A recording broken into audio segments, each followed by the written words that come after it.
Hello, and welcome back to the Social Lens Podcast. I'm your host, Sociologist Bias. And today we're having a little bit of change of scenery. I'm usually seeing my diploma and different awards back there, but today, a different location for this week. Just a little bit of a little setback, but we're back and talk about a little bit more of sociology and the social lens, how we see sociology in every day of our lives. First episode we talked about that gaze, the eyes, the way our eyes, and just the way we do things, why we do things, to avoid those awkward situations. And we talked about memes, something more social media esque. And I said, this week, let's talk about something even more interesting, something that a lot of people use every day. And actually, it wasn't until I did a study in my university undergrad that I found that not everybody uses social media. I thought everybody did. I thought, in this day and age, everyone uses social media, but not as much as I thought they did. So let's look into social media and just the sociology behind it. That idea of the different ideas, different theories, and such that make us, think and do certain things in social media and act a certain way. You know, we're gonna talk about different things, different subjects. We're gonna be zooming into um things we touch every day, 100 times a day even. Social media is not just something, not just apps, it's not just application, not just something, we go into every day. It's something um, there's more science behind it per se. There's social rules behind them. Why do we post? Why do they matter? The posts we make? Why do we feel weirdly close to people we've never met? Some people on social media you've never met before. And why do we feel like a feed, our social feed can be shaped to what we truly feel? We're going down a deep rabbit hole per se. And different sociologists like Goffman and Berdor, we talked about them last week, Durkheim, Berger, and Luckman, Horton and Wool, and more. But promise, no dry lecture, just vibes. And let's roll with it. A lot of these sociologists, they're the theorists behind this. But we're gonna talk about it something more relaxed, something more chill, something that we can all relate to. So let's start with our first topic. Social media. Social media is a stage per se. It's like many actors. They go into their different stages. Enter stage right, exit stage left.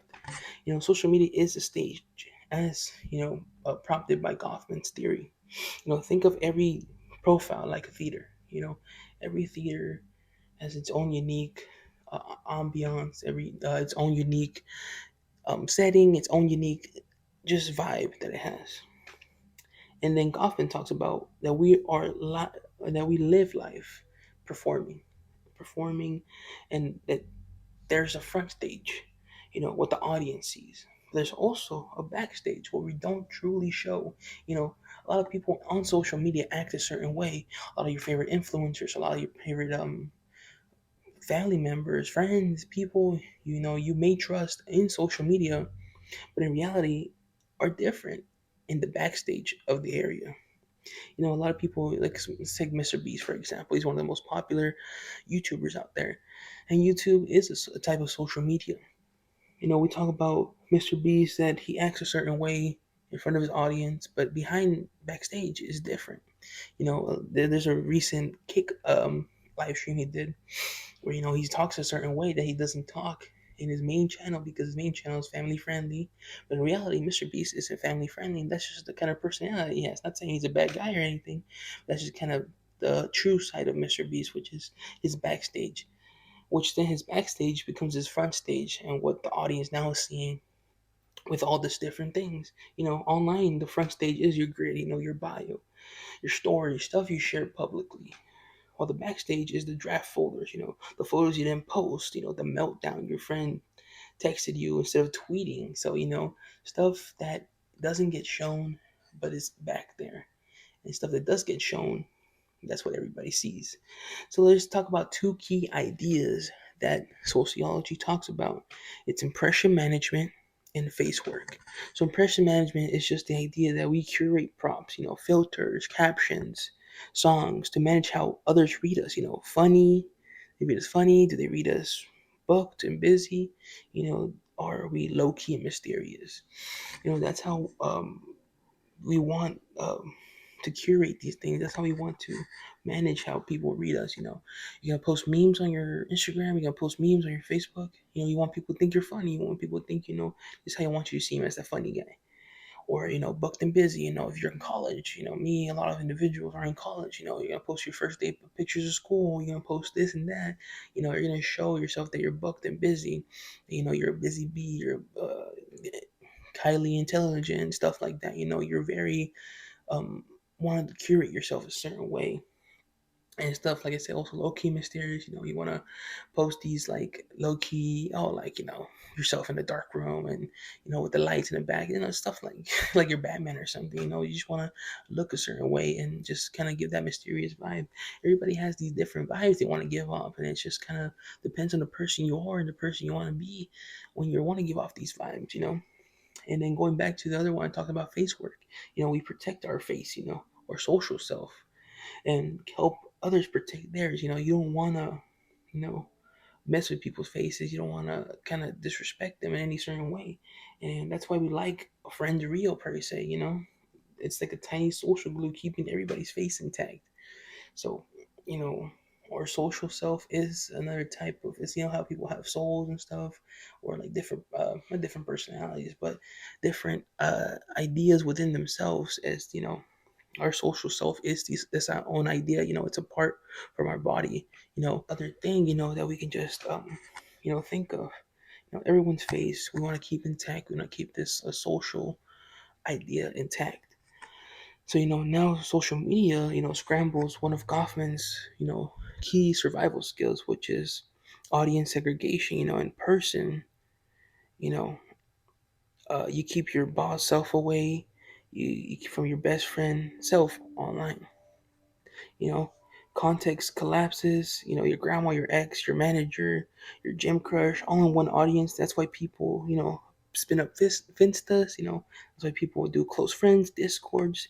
These different stages separate the audience, and being able to kind of just go back to segregating our audiences. So it sounds bad, but we kind of have to, because you want to keep if you have your friend, if you have your boss on your friends, or you're friends with your boss on Instagram, for example, you want to segregate that audience from like what your best friend sees. You have a professional Instagram, for example, versus a private Finsta, or close friends is different from your real friends.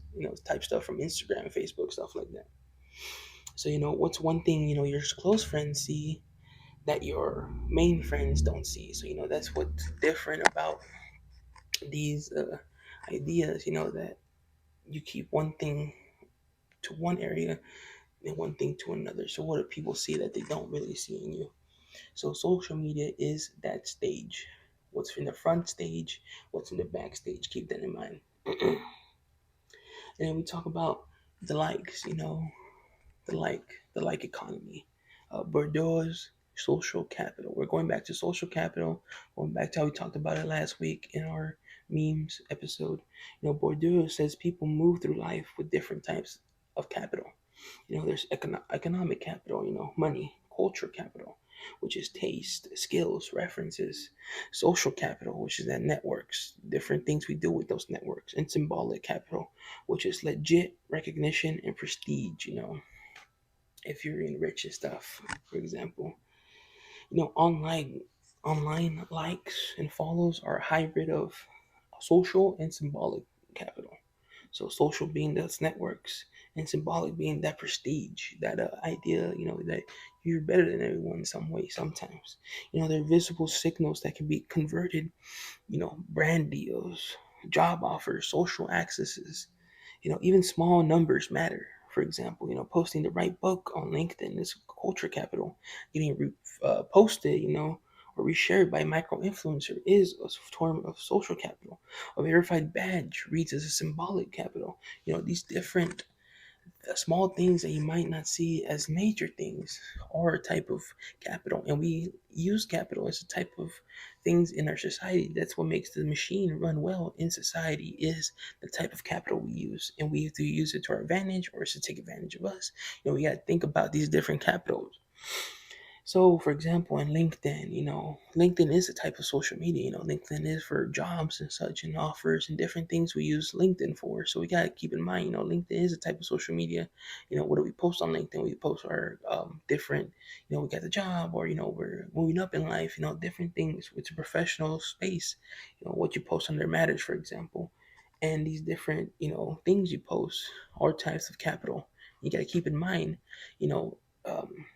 If you get likes or stuff and follows, it gives you that sense of prestige. If you got 1,000 followers, 500 followers, 50 followers, just no matter how many followers you're gonna have, that's the kind of prestige you follow behind you. The higher follower count you get, the more prestige, leaves a trail behind you, and the more social capital you start building, and that symbolic capital you start building up. So, two useful splits that happen per se is the bonding versus bridging social capital. So bonding equals the tight ties, the tight ties, for example, group chats, and then bridging equals the weak ties that open doors. So when you met ones who tags you in an opportunity, so one of those tight ties, the tight ties being tight, tight ties, or the tongue twister. Tight ties talks about, those group chats and those close friends you have that you're always going to have with you, those people you're tight with. And in those weak ties, it talks about how you just met with somebody once. I've met many people just once or twice in my life, and I have them added as friends on social media, different social medias, Instagram, LinkedIn, stuff like that. Especially LinkedIn, I think it's the most powerful one, where you kind of just meet somebody once and you kind of build that network with them. Networking. That's what a lot of people, when they go out to places, this isn't just social media, but those different areas in life, when you're gonna network with people. That's why networking is important, because you have that weak tie, but that weak tie that you met just once, and you put a big influence on them. They were able to, bridge, and you were able to cross that bridge, and be able to do more with whatever goal or whatever you wanted to do. So one post, can cross circles. You never really enter offline. So, oh yes, you can do it offline. Kind of like I was saying, you can just meet once. But if you met once in California, or you met once in Arizona, places you don't live, how are you ever going to see that person ever again, unless you talk to the phone? But even when you think about it, phones and stuff like that, it's a type of social media. It's contacting people, but still socially. And we wouldn't be nowhere with phones and stuff, and all these different ways we contact each other through social media. You know, yes, social media is more than just contacting and stuff. But you think about it, people use WhatsApp and stuff, and that's a type of phone using service. And you can call people now through Instagram. You can call people through WhatsApp. You can call people through Messenger. You can call people through all these different applications that are a term of social media. So even if you don't have a phone number, you're able to contact people and call them, and that is that social media bridge that you can have. You can cross that circle in ways you wouldn't be able to cross it offline. So in person, in real life, that's different. That's when you have to think about those bondings and those bridging aspects. Bonding for those tight groups, and then bridging for those weak ties. But you want to keep going forward with whatever goal you want to reach. And we also talk about field and habitus. Field and habitus. We talk about each platform is a field with its own rules. TikTok, rewards you in watch time and novelty, while Instagram, aesthetics and relationships, Twitter and slash X with wit and speed. Your habitus, your ingrained preferences shapes you. How you play these games. Okay, Squid Game. How you play those games without thinking. With TikTok, you're constantly scrolling. All the stuff you see. You're constantly using your time. I remember when when TikTok first came out, I mean, to this day, I sometimes don't even realize, I'll be watching a movie, or I'll be playing video games, or I'll be doing something right with my time. And all of a sudden, it's like, let me stop doing what I'm doing, and let me start watching TikTok, and I'm start watching TikTok instead of, you know, watching the movie and stuff. And I'd be like 30 minutes later, I'm still on TikTok. I'm like, holy crap. That's that idea that, TikTok sometimes it rewards you, I guess, with watch time. It also takes away a lot of your watch time on whatever you're doing. Instagram is all about those aesthetics, those relationships. You have followers, you have friends, close friends. See all those words, those special words. They kind of trigger something. You want to have close friends, you want to have followers, you want to have that aesthetic that your profile looks pretty. Your bio looks nice, that your profile picture looks nice, that everything you're posting is aesthetically pleasing. Instagram, I think, was one of the first. Social media aspects, or not aspects, applications that came out with filters with social media. It was Instagram, and Snapchat was one of those first people that came out with filters. So they brought that idea of aesthetic, and being aesthetically pleasing.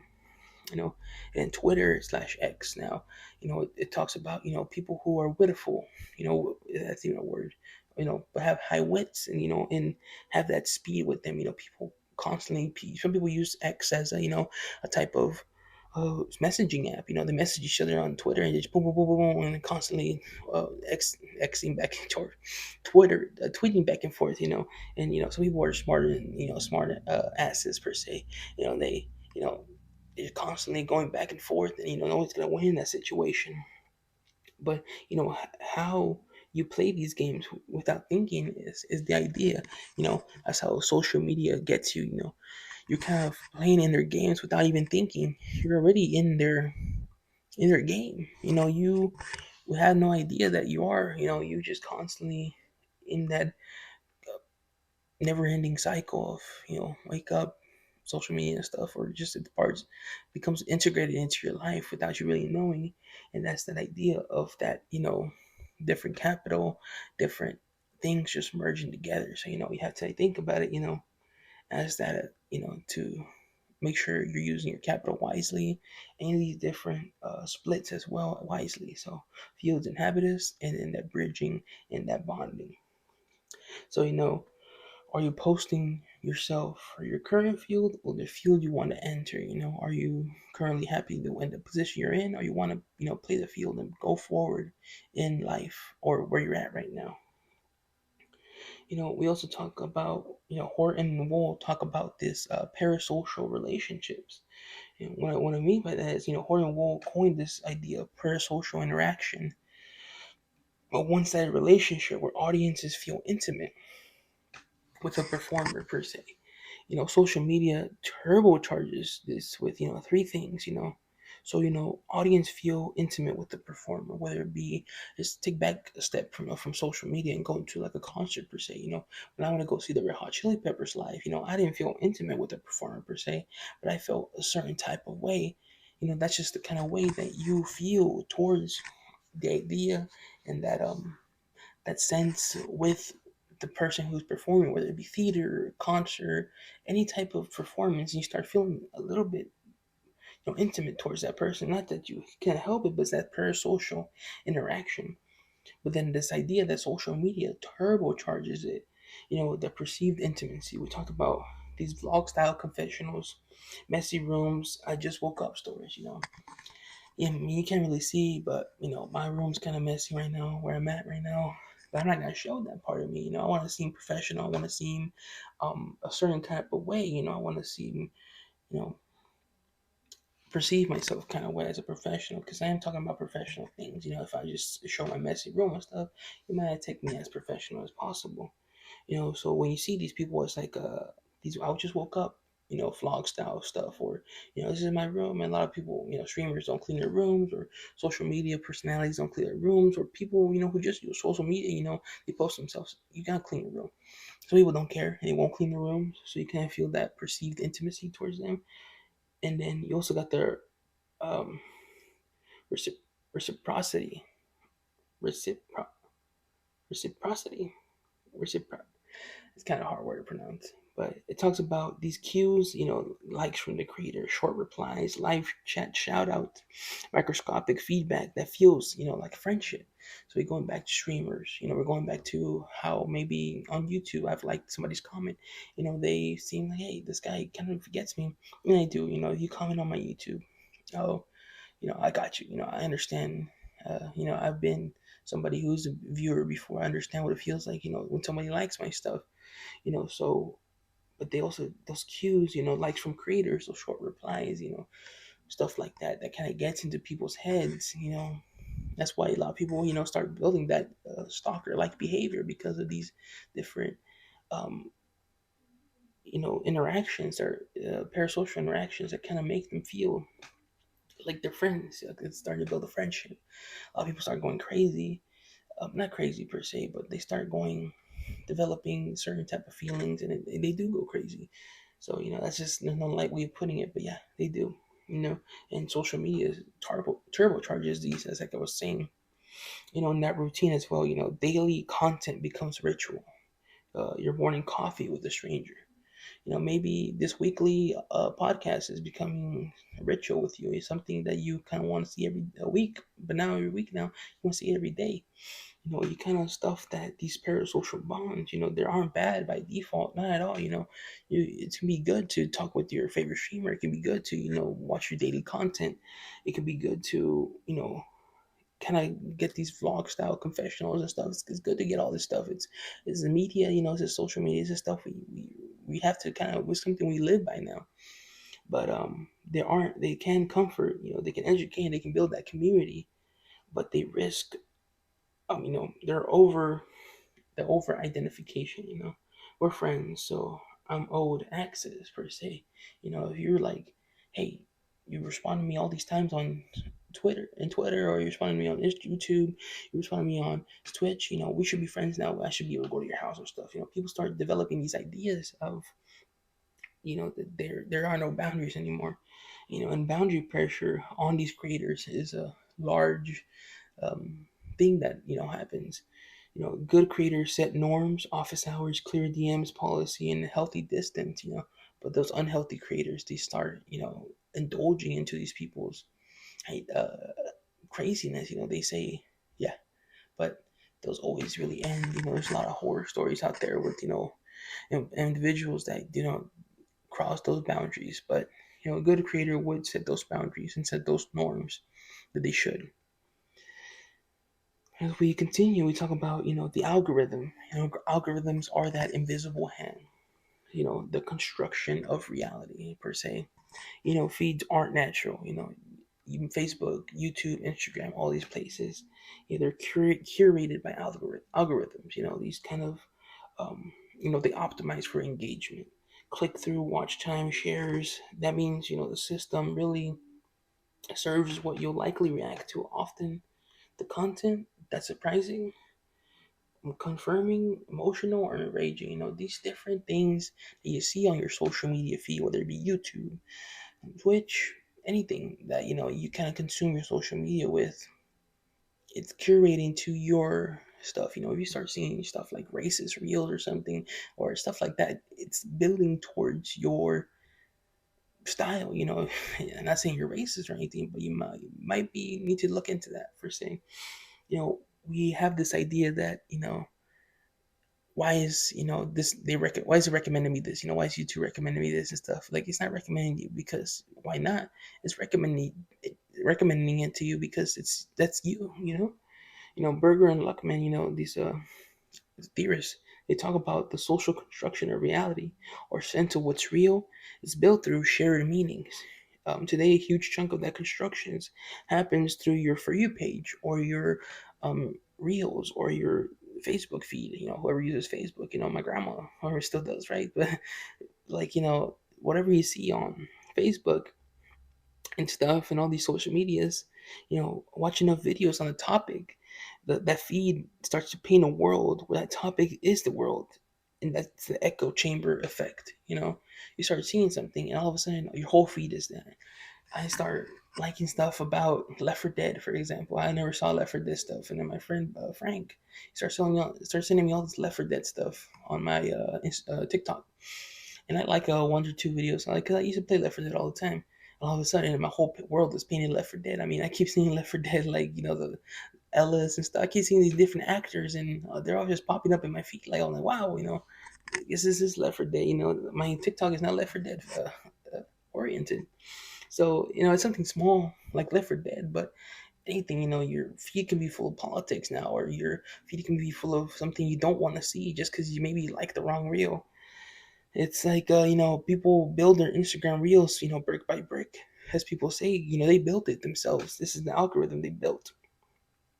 Add in this algorithmic rewards, and creators adapt. With faster hooks, bolder claims, simplified morality. The medium shapes the messages, then the messages shape our reality. These different um, ideas. That creators have to adapt. They have to adapt into a certain way of seeing things, doing things, and making content, and just shaping the realities that we see and have. So, you know a mini toolkit they use is, they audit your feed monthly, searching and posting views, follow people outside your bubble, notice your triggers, what kind of posts hijack your attention, and then remember, virality does not equal validity. That's the kind of toolkit you should, you know, kind of take into response. Sometimes, for example, is like on TikTok. You see somebody with 20 likes on there. I seen good posts. This only had like 30, 40 likes, and then I unlike it because I'm like, this only has 30, 40 likes. Why should I like it? Then I go back and like it because people work hard for the stuff they do. People deserve recognition, whether it's the worst video you ever seen in your life. At least give them props for putting it out there. Putting it out there in social media. At least they've done or tried to do a good job. So we kind of move into the next part here is that idea of cancel culture. So social media being one of the biggest aspects of society is cancel culture, is a way of social control. Durkheim talks about one of my favorite theorists and sociologists is Durkheim. Durkheim said punishing deviance reinforces collective norms.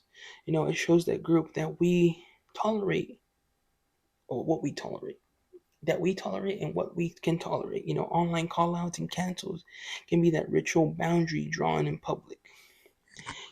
These three lenses that keep it balanced is, boundary maintenance. Sometimes communities need visible accountability.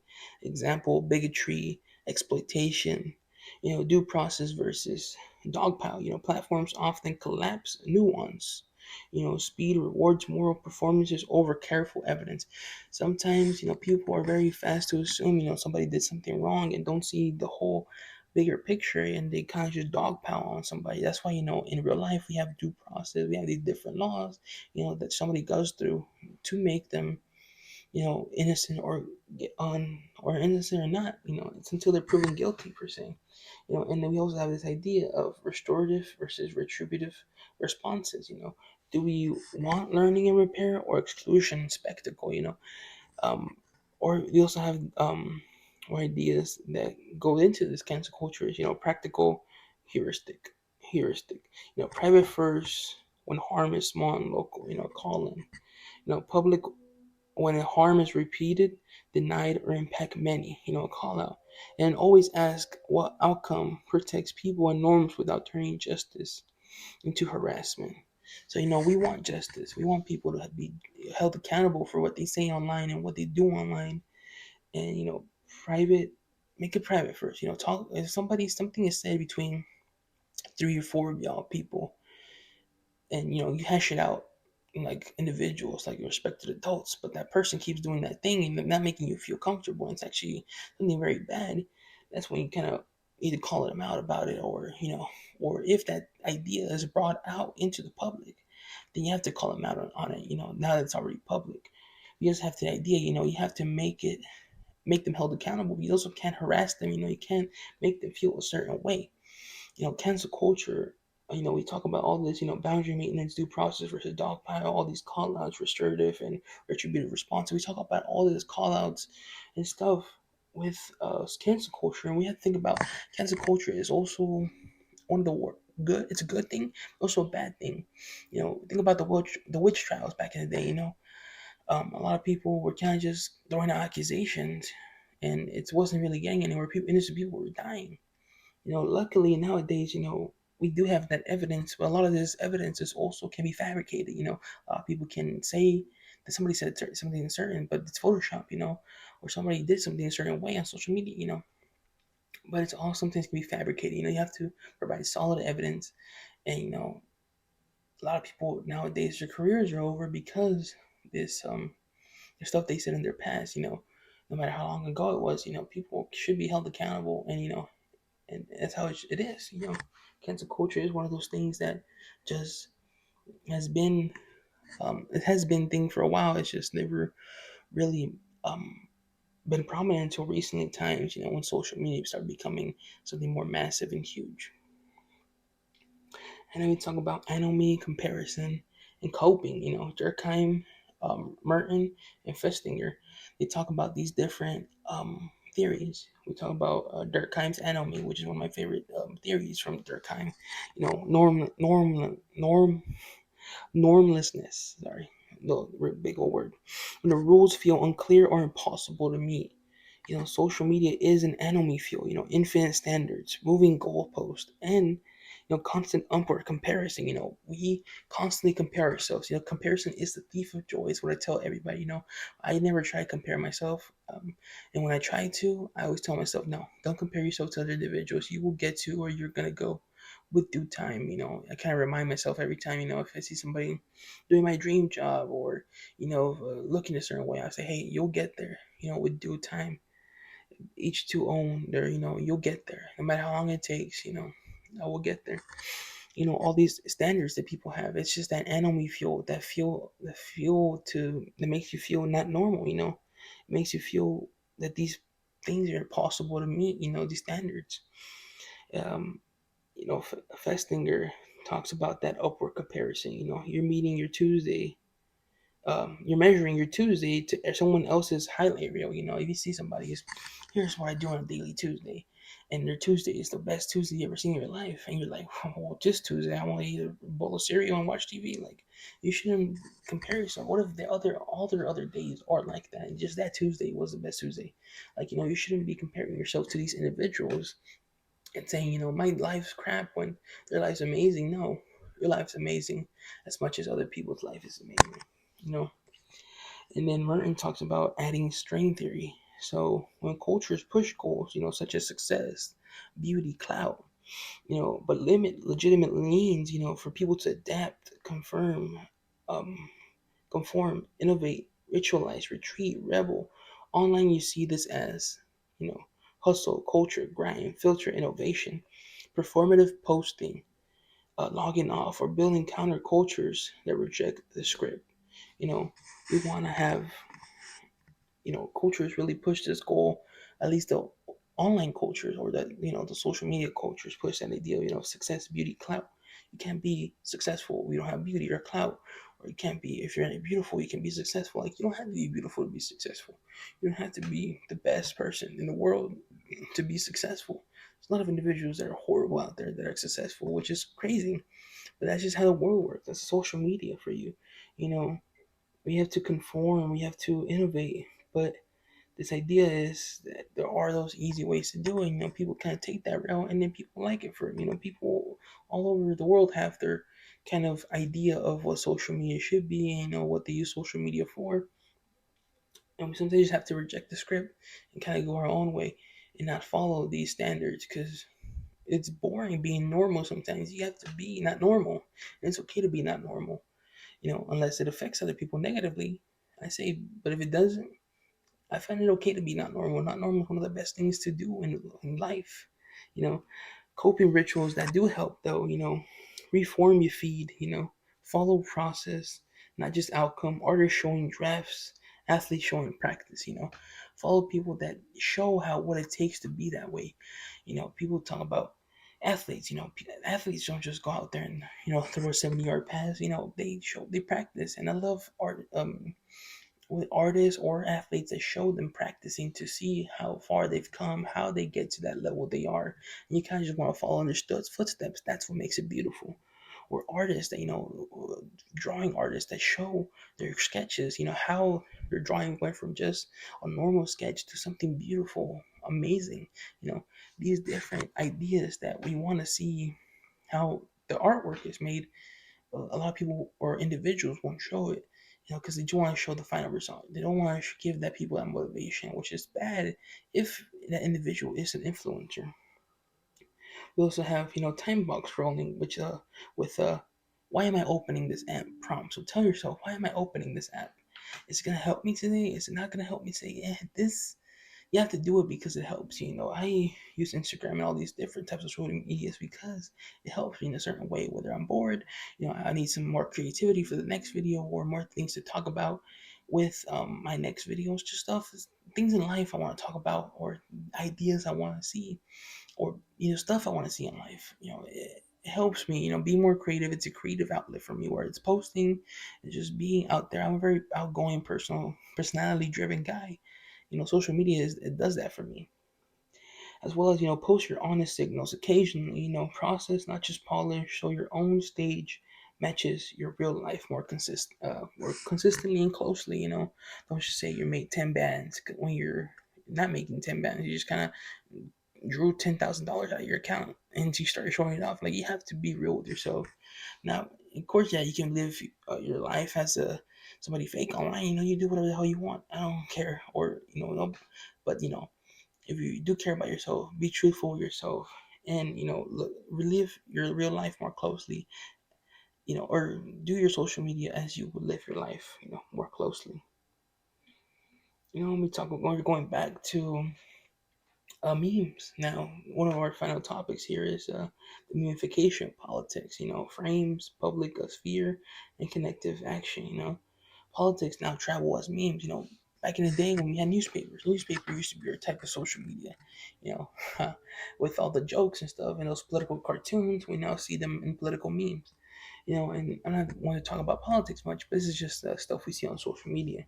Different memes, short clips, these snackable frames that compress complex issues into shareable emotion. Three ideas to map it.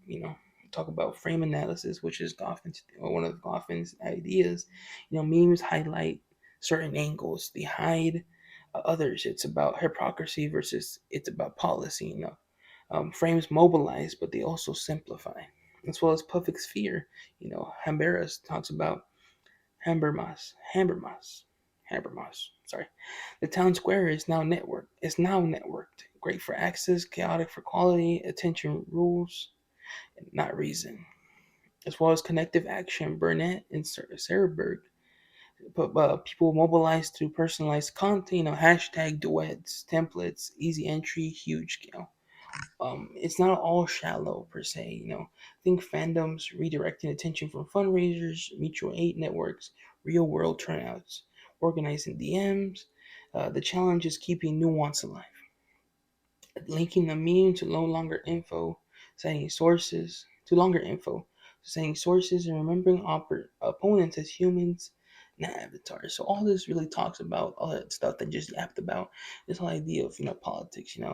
Yes, people um what because politics isn't just government politics, it's the politics within each other. And we might meme or act a certain way, but you have to understand, everyone's human out at the end of the days. Yes, we'll meme each other, but we're more than just avatars. We are human beings. At the end of the day, kind of going into my outro here, is the end of the day, we're all human.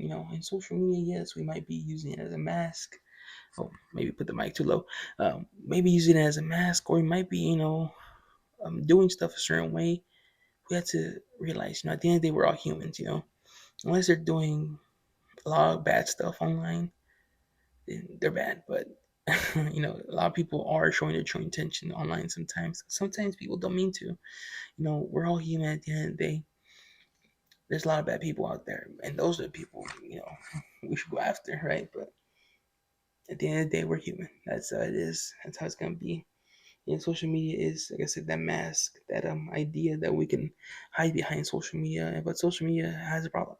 It's been an angel and the devil both in one, wrapped in one. A lot of good stuff, a lot of bad stuff, pros and cons. I have a paper I wrote about the dangers and the badness of social media. But just as much as badness as there is, there's so much good stuff as well. So there's never gonna be positive. you know, there's never going to be a way we can change the negative out of social media. We just have to be looking straight towards the positive. Is all we can do. Just look at the positive sides. Social media isn't just what we use, right?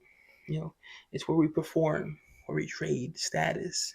We bond parasocially. We get steered by the algorithm. We enforce these norms. We feel enemy.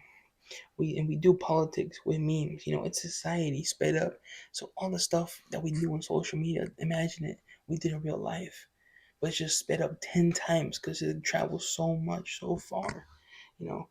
So this week, try to audit one platform. So unfollow 5 accounts, that trigger unhealthy comparison. Don't follow people that just don't benefit you in any way in any kind of social media platform, and add 5 people that show process, nuance, or diverse views, somebody that positively affects you.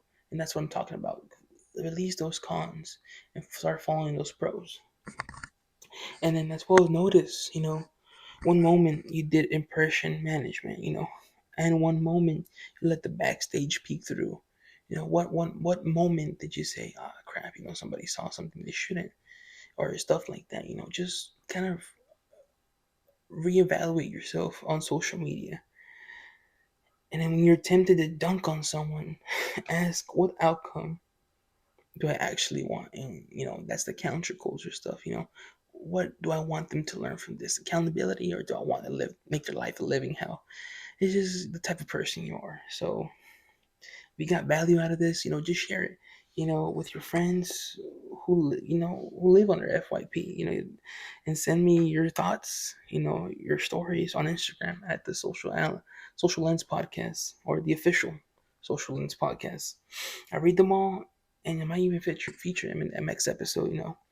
Also, be sure to subscribe. Turn on the bell notification, all that good stuff, so you never have to miss an episode. Have a great rest of your day, and keep looking at the world through a social lens. That's how it is. But before I go, I just want to talk about next week's episode, or talk about um, next week's episode where I talk about video games. Got oh so interesting video games. I'll see y'all then. Y'all have a great day.